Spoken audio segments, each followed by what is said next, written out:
Во контекст на што се случува во држава, зборуваме цело време дека сме земјоделска држава, дека плодна почва, дека можеме и сами да обстојуваме преку производство, но од друга страна во образованието се соочуваме со еден осип на средношколци, а верувам дека тоа е така и на факултет. Се помала заинтересираност на младите да ги изучуваат овие науки, овие струги, а од друга страна имаме па и училишта кои што се доведени до степен на затварање, затоа што имаат по 9-10 ученици, може би така и на факултет со многу помала бројка од она кога некогаш биле атрактивни. Дали тоа значи дека не инвестираме, не обрнуваме внимание, особено во образовните реформи, како да ги стимулираме младите да не ни одат да стануваат само министри, политичари, градоначалници и така натаму. Да. Па видите вака, значи земјоделскиот дел од школството би требало да започне во средното земјоделско училиште и да се продолжи на факултет и понатаму ако треба. Значи тоа беше некогаш правецот зададен и низ годините сме имали ние доста, да кажеме, студенти кои потекнувале од различни средни земјоделски училишта. Именно средното земјоделско училиште, у принцип зборувам, зависи ветеринарна струка, земјоделски техничар, техничар за механизација, значи си има своја тежина и намената на тие училишта беше да произведува средно земјоделски кадар кој би се вработел во некој земјоделски комбинат, како што ги имавме на времето, или сега, да кажем, во некоја поголема земјоделска фирма. Значи, таму не беше толку акцентот ставен на тежина на учењето, колку на тежина на пракса, практично работење со земјоделската механизација, значи изучување на трактори, мотори, разна приклучна механизација, нивно штелување, местење и така натаму, што би работеле, нели, во земјоделските фирми. Меѓутоа, за жал, сите земјоделски фирми големи едноставно пропаднаа, остана само по некоја и тој кадар едноставно остана така да виси, да нема кај да се вработи. Дел од нив продолжува на факултет и завршува. Значи имаме ние колеги тука на ветеринарниот факултет кои завршија средно ветеринарско во Драчево, еве се професори тука. Значи тие училишта некогаш имаат тежина. Мислам дека проблемот е кај овие училишта што, например, сега земја се дава под концесија и ја земаат приватни лица без обврска да имаат вработени земјоделски техничари и агрономи. Мислам дека тоа треба законски да се реши, бидејќи не може некој да обработува преку 500 хектари или 1000 хектари, а да нема ни еден вработен, освен тој и жена му, да се кажеме, и децата. А кои па и не се ни со земјоделска струка, да речем, некои. Значи, треба законски да се обусловат, да се примаат такви кадри, за да може сето тоа да има напредок.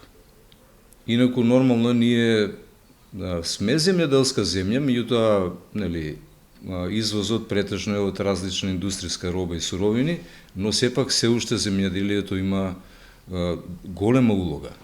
Заради тоа треба да се инвестира и да не се затвараат земјоделските училишта, значи да се најде некој начин да тој кадар што се произведува да биде вработен негдека.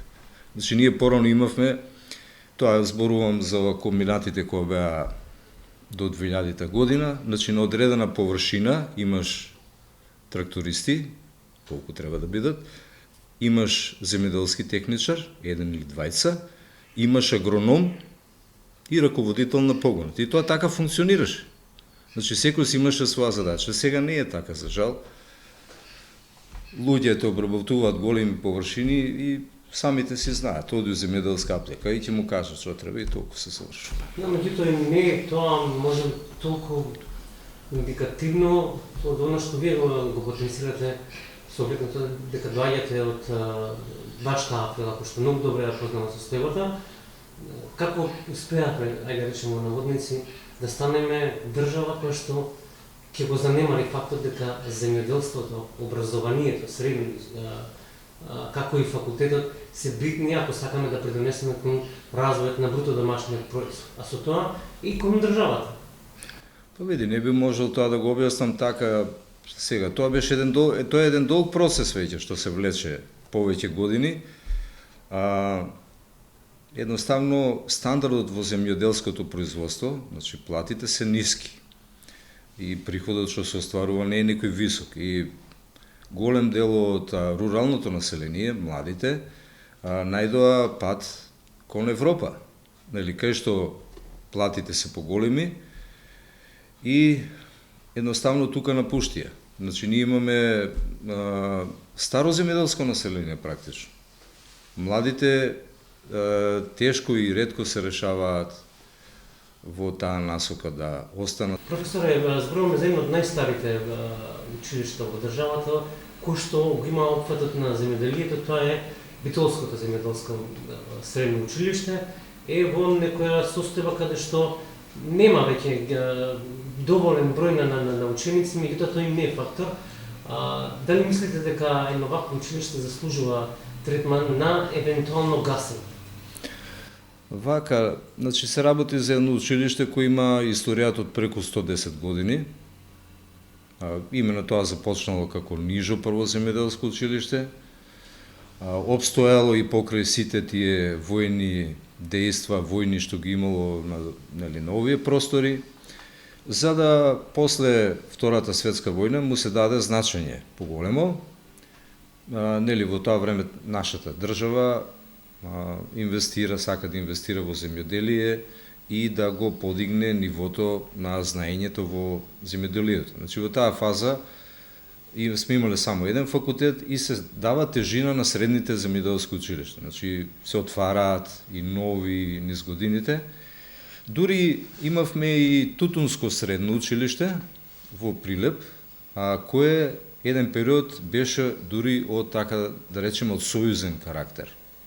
Значи во времето на Југославија таму студира деца, учат деца од Хрватска, Босна, од Србија.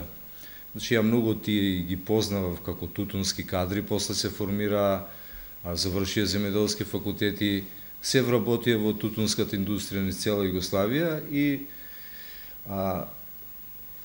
зборот ми беше дека тоа училиште средно имаше голем углед.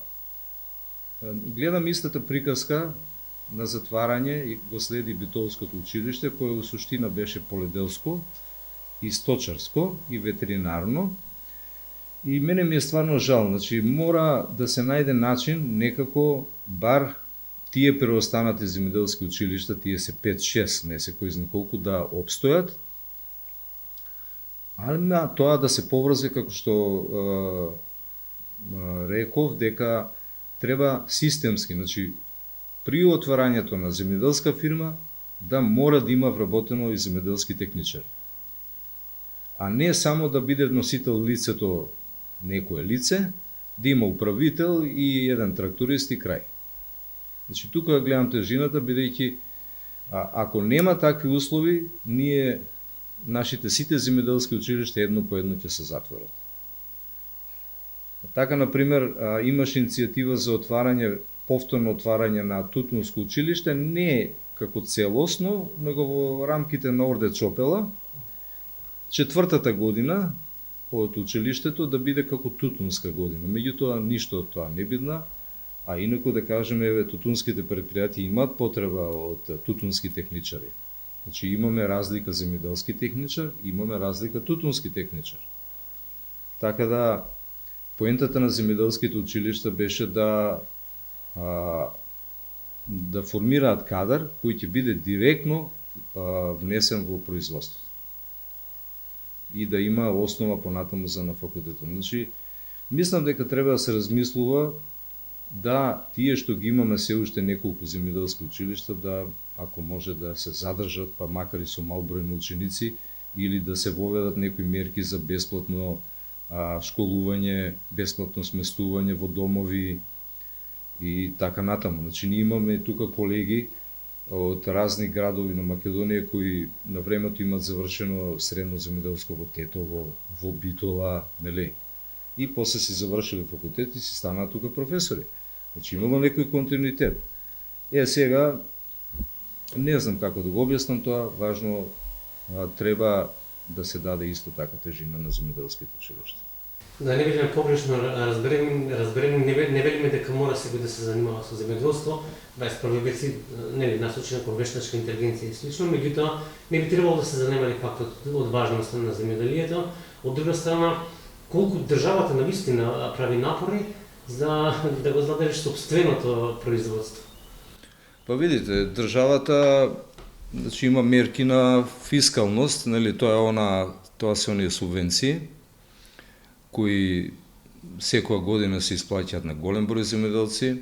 Значи тие субвенции негдека, сега може ќе погрешам, нели, бројката се негдека на ниво од 150 милиони евра на годишно ниво и тие се распоредуваат према произведените култури, но има и субвенции, нели, за инвестиции во механизација, инвестиции во преработувачки објекти. Меѓутоа, тоа не е мала сума што се инвестира, меѓутоа сепак пак некако нема интерес. И не знам, тоа не би можел да го објаснам зашто е така, веројатно се должи на нискиот стандард општ, ние тука што го имаме во Македонија, и повисокиот стандард во западноевропските земји. Значи, тоа не е ситуација со земјоделието само кај нас, и Бугарија членка на ЕУ, па истата приказка и како кај нас. Значи, таму селата се напуштија, отидеа луѓето да работат, и Европа го има тој проблем со старење и намалување на земјоделското население. Да речеме, Италија е таков случај, кај што јужниот дел на Италија е празен практично. Сите отишле кон горниот дел на Италија да работат во индустријата. Значи, тоа е некој како глобален, не знам како да кажам, тренд и мора да се размислува некои мерки да уште повеќе се стимулира земјоделието. Значи, некако на некој начин да луѓето останат во селата и да работат, а не да одат во градовите и во странство. Уште едно прашање сосема за крај, врзано за тутунот, бидејќи на некој начин вие сте дел од тој систем кој што функционира, особено контролите. Сега околу законот за забрана за пушење, колку всушност тој може да влијае, бидејќи голем дел, особено пелагонискиот регион, зависат токму од производство, од обработка на тутунот. Тој е мачен процес, знаете дека. Сега колку е платен и колку не е платен, тоа е друга тема, меѓутоа кој е вашиот став во однос на ова, колку навистина може да придонесе, особено здравствени аспекти, да речеме, колку може да влијае лошо на економијата? Вака, значи јас тоа го имам повеќе пати кажувано, дека у оваа фаза, како што е законот за заштита од пушење, нема директни импликации врз примерното производство на тутун.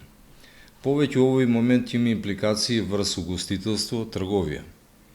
Бидејќи таму се наметнуваат одредени услови кои мора да се исполнат, прашање е дали можат сите да ги исполнат тие услови,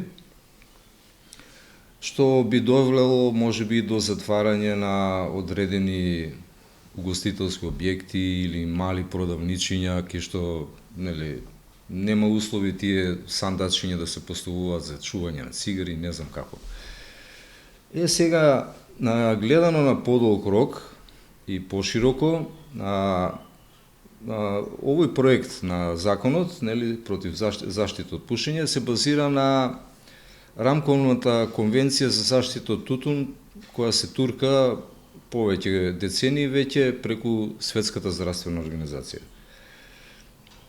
Таму има разни делови кои опфаќаат разни аспекти од тутунското стопанство целокупно, за трговија, за производство и, меѓу друго, има еден дел, 2 члена се таму, кај што им се забранува на државите значи мора да во иднина да веќе да не субвенционираат производство на тутун, примерно, и да ги насочуваат производителите кон други култури. Токму тука лежи оној проблем основен. Значи ние во некоја наредна фаза ќе мора тие субвенции за тутун веројатно да ги поднамалиме. Пример еве да кажеме во Европската унија, во земјите од Европската унија субвенциите за тутун не се по килограм, туку се по површина. И кога ги воведоа тие субвенции по површина, драстично падна производството на тутун, а особено во Грција, како најсоседна земја тука. И тоа им се одрази во многу на тутунарите. Меѓутоа Грција си најде некои други култури заменски и сепак Грција има и туризам, и други дејности кај што може тоа да се надокнеди. Ние не знам кај би оделе. Благодарам, професоре. Благодарам вас.